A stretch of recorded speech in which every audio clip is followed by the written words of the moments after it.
Hello everyone, आज हम पढ़ेंगे इंग्लिश एनसीईआरटी क्लास 8 का chapter 1 how the camel got is hump. तो इसमें स्टार्टिंग में थोड़ा सा ओवरव्यू होता है चैप्टर का, वो देखते हैं। The world has just begin and the animals were working for the humans. मतलब कि जो दुनिया है वो अभी कुछ टाइम पहले ही स्टार्ट हुई थी और जो एनिमल्स थे, जानवर थे, वो काम कर रहे थे इंसानों के लिए। There was one lazy animal that did nothing and said nothing but hump. और एक बहुत ही आलसी जानवर था। लेजी का मतलब होता है आलसी, जो और वो जानवर कोई भी काम नहीं करता था और कुछ भी नहीं बोलता था। वो बोलता था सिर्फ और सिर्फ hump. Even the clever djinn was at it wits end. और जो क्लेवर मतलब जो चालाक जिन था, जिसे हम जैसे हिंदी में बोलते हैं जिन, कहते हैं कि वो कुछ भी कर देगा, वही वाला जिन इसमें रेफर किया गया है। एक चालाक जिन था, was at his wits end. और मतलब चालाक जिन भी उसकी इस बातों से मतलब कंफ्यूज सा हो जाता था, ये करता क्या है। तो अब चैप्टर स्टार्ट करते हैं।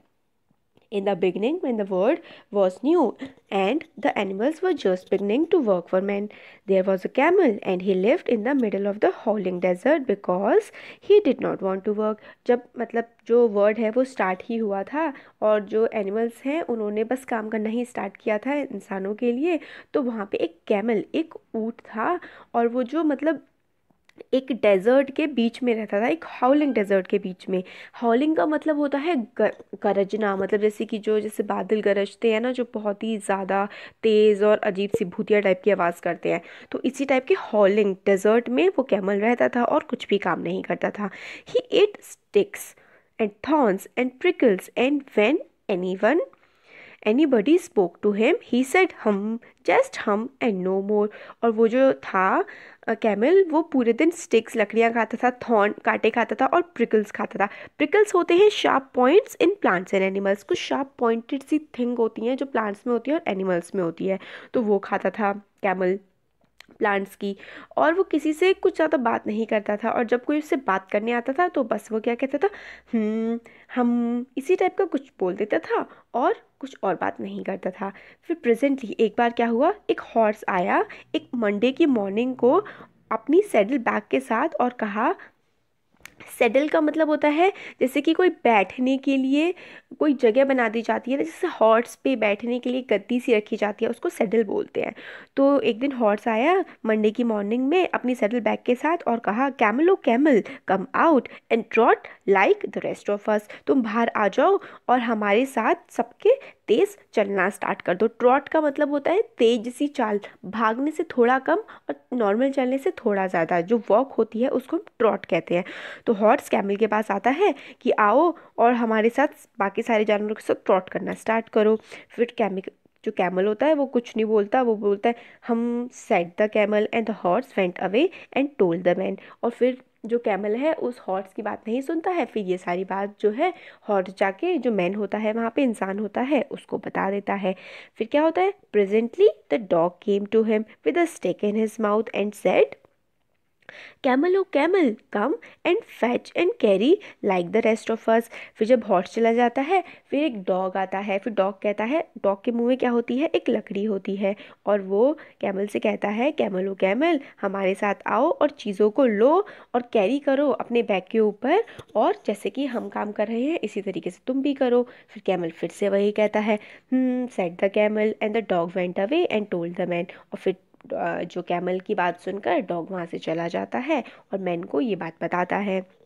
फिर क्या होता है, presently the ox came to him with a yoke on his back and said, camel o camel come and plough like the rest of us. फिर क्या होता है, जब डॉग भी चला जाता है तो ऑक्स आता है। फिर ऑक्स, उसके ऑक्स की बैक पे क्या होता है, एक पट्टा टाइप का लगा होता है, सॉरी उसकी नेक पे, मतलब उसकी ऑक्स की नेक पे एक पट्टा टाइप का लगा होता है ना, जैसे कि दो ऑक्स को एक साथ बांधने के लिए ताकि उनको खींचा जा सके और काम करवाया जा सके। तो इस टाइप का जो योक होता है उसको हिंदी में हम पट्टा बोलते हैं।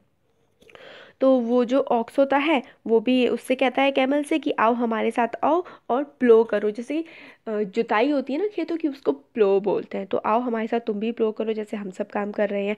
फिर से कैमल वही कहता है, said the camel and the ox went away and told the man. फिर जो है ऑक्स भी कैमल की इस बात को सुन के, कुछ बात तो कहता ही नहीं है, वो सिर्फ हम करता रहता है। तो यही बात जाके कैमल, वो कैमल नहीं, ऑक्स जो है वो मैन को बता देता है कि जो कैमल है वो तो हम ही करे जा रहा है बस। फिर क्या होता है, at the end of the day the man called the horse and dog and the ox together and said, 303, I'm very sorry for you. But the thing in the desert cannot work, or he would have been there by now. So I am going to leave him alone, and you must work double time to make up for it.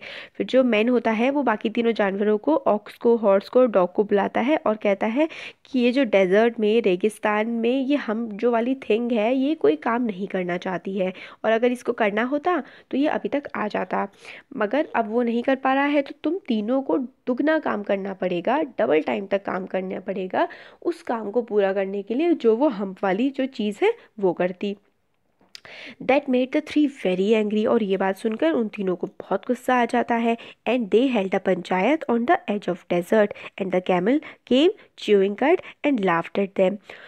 फिर क्या होता है, इन तीनों को तो गुस्सा आ जाता है, तो वो एक पंचायत बुलाते हैं तीनों मिलके डेजर्ट रेगिस्तान के किनारे पर, और उसमें जो है कैमल भी आता है, च्यू करता हुआ, चबाता हुआ अपना कट। कट क्या होता है कि जो ये काऊ होती है और कैमल, इस टाइप के जो वो होते हैं एनिमल्स होते हैं, ये अपना खाना जो खा लेते हैं, फिर कुछ पार्ट जो होता है वो उनके माउथ में वापस आता है, जिसको वो च्यू करते रहते हैं, उसको हम कट बोलते हैं।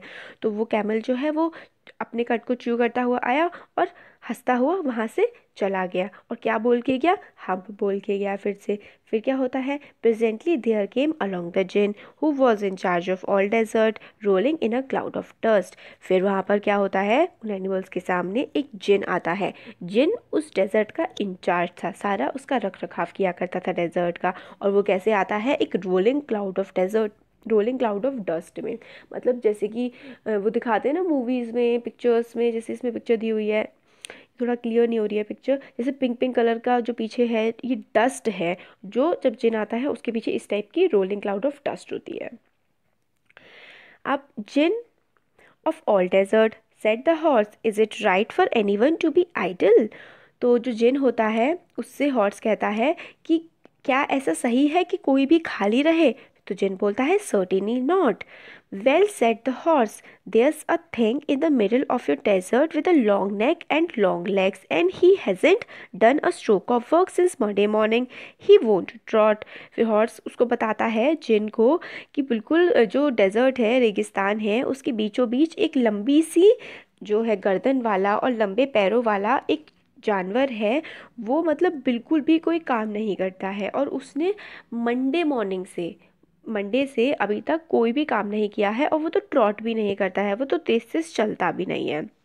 फिर जिन बोलता है whew said the djinn whistling, whistling मतलब सीटी बजाते हुए, और इसी तरीके से व्यू करके बोलता है djinn, that's my camel what does he say about it. फिर कहता है कि हाँ वो तो कैमल है, और फिर वो क्या कहता है इसके बारे में, वो फिर बाकी जानवर बताते हैं कि he says hump, he won't blow said the ox. फिर ऑक्स बोलता है जिनको कि वो तो सिर्फ हम्प बोलता है और वो प्लो भी नहीं करता, कुछ जुताई भी नहीं करता।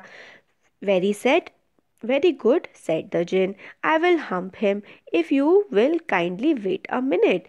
फिर जो जिन है वो बोलता है कि मैं उसको हम करके आऊँगा अगर तुम लोग थोड़ी देर तक वेट करो।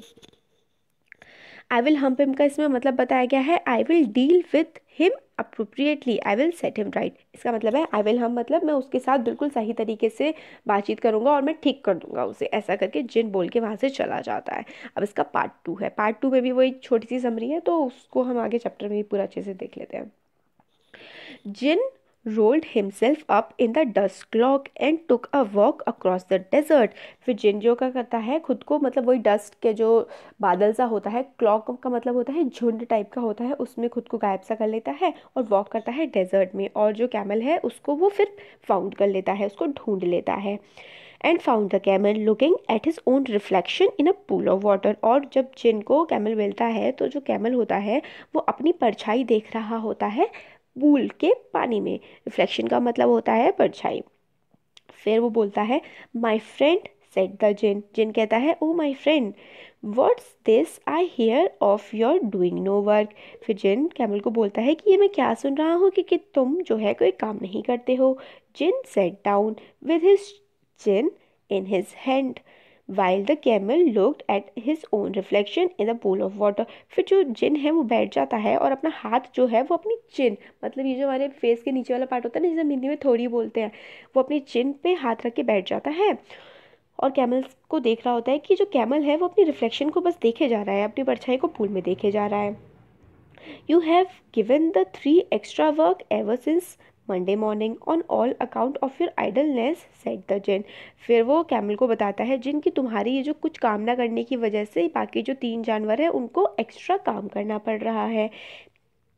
And he went on thinking with his djinn on his hand. और इस ये सब बोलने के बाद जो जिन होता है वो चुपचाप वहाँ पे बैठ करके अपने थोड़ी पे हाथ रख के सोचने लगता है. फिर रिमॉन्स्ट्रेटेड, इसमें जो वर्ड है अभी आया नहीं है. रिमॉन्स्ट्रेटेड का मैं आपको मतलब बताई थी, और रिमॉन्स्ट्रेटेड का मतलब होता है प्रोटेस्ट करना या फिर कंप्लेन करना. अब हम सेड द कैमल, अब इतनी सारी बात हो जाती है, जिन इतना कुछ बोल देता है कि तुम्हारी वजह से बाकी 3 एनिमल्स को ज़्यादा काम करना पड़ रहा है, मगर कैमल कुछ नहीं बोलता, सिर्फ और सिर्फ हम बोलता है. I shouldn't say that again if I were you said the djinn. फिर जिन बहुत ही स्मार्टली बोलता है कि जो तुम बार बार बोलते रहते हो ना, अगर मैं तुम्हारी जगह होता मैं इसको दोबारा नहीं बोलता. You might say it once too often, I want you to work. फिर वो बोलता है कि तो हम करते रहते हो नहीं, बहुत ज़्यादा बोलते रहते हो और मैं चाहता हूँ कि तुम बात जो है अपना कुछ काम करो. And the camel said, humph camel फिर से हम बोलता है again, but no sooner had he said it then he saw his back. और फिर जैसे ही वो बोलता है थोड़ी ही देर बाद वो देखता है अपनी कमर को.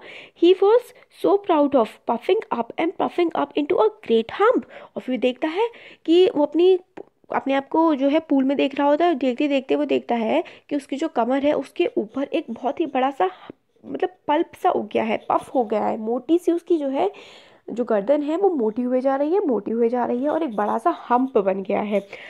Do you see that said the djinn. फिर जिन बोलता है क्या तुमने इसको देखा? That's your very own hump that you have bought upon your very own self by not working. फिर वो बोलता है कि देखा तुमने, ये तुम्हारा खुद का हम्प है और ये तुम लेके आए हो खुद ही, क्योंकि तुम कोई काम नहीं करते हो. Today is Thursday and you have done no work since Monday. वो बोलता है कि आज जो है वो थर्सडे है और तुमने मंडे से कोई भी काम नहीं किया है. When the work began now you are going to work. फिर वो कहता है मंडे को काम शुरू हो गया था मगर तुमने आज थर्सडे है और आज तक कोई काम नहीं किया है, इसलिए तुम्हारी जो कमर पे है, तुम्हारी गर्दन पे एक ये हम्प आ गया है. How can I set the camel with this hump on my back. फिर कैमल कहता है कि अब मैं कैसे काम करूँगा, ये जो हम्प मेरी कैमल वो गर्दन पे आ गया है इसकी वजह से. That's has a purpose said the djinn. तो जिन बोलता है कि ये जो हम्प तुम्हारी बैक पे आया है इसका एक पर्पस है. All because you missed those 3 days. ये इसलिए आया है क्योंकि वो तुमने 3 जो दिन थे काम करने के वो मिस कर दिए थे, छोड़ दिए थे. You will be able to work now for 3 days without eating. फिर वो कहता है जिन कि अब तुम क्या है बिना कुछ खाए पिए 3 दिन तक काम कर सकते हो इस हम्प की वजह से. Because you can live on your hump, और तुम अपने इस हम्प पे ज़िंदा रह सकते हो 3 दिन तक बिना खाए हुए. एंड डोंट यू एवर से I never did anything for you. और तुम कहते थे ना कि मैं तुम्हारे लिए कुछ नहीं करता हूँ, तो देखो मैंने तुम्हारे लिए कर दिया. Come out of desert and go to the 3 and behave. और जाओ डेजर्ट के बाहर जाओ और उन तीनों के पास जाओ और काम करो और अच्छे से बर्ताव करो. And the camel went away to join the 3. और फिर कैमल डेजर्ट से चला गया उन तीनों को ज्वाइन करने के लिए.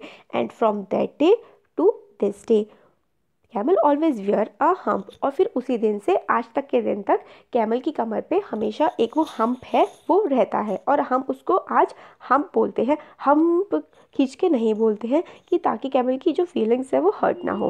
But he has never yet caught up with the 3 days that he missed. मगर आज तक भी कैमल जो है उन 3 दिनों को पूरा नहीं कर पाया है. कॉट अप करना मतलब उनको पूरा कर लेना. उन 3 दिनों के काम को आज तक भी कैमल पूरा नहीं कर पाया है, और इसीलिए तब से लेकर आज तक जो कैमल की बैक है उस पर हम्प बना हुआ है. And he has never yet learn how to behave. और उसने ये भी नहीं सीखा है कि किस तरीके से बिहेव किया जाता है. तो यहाँ पे हमारा चैप्टर कंप्लीट.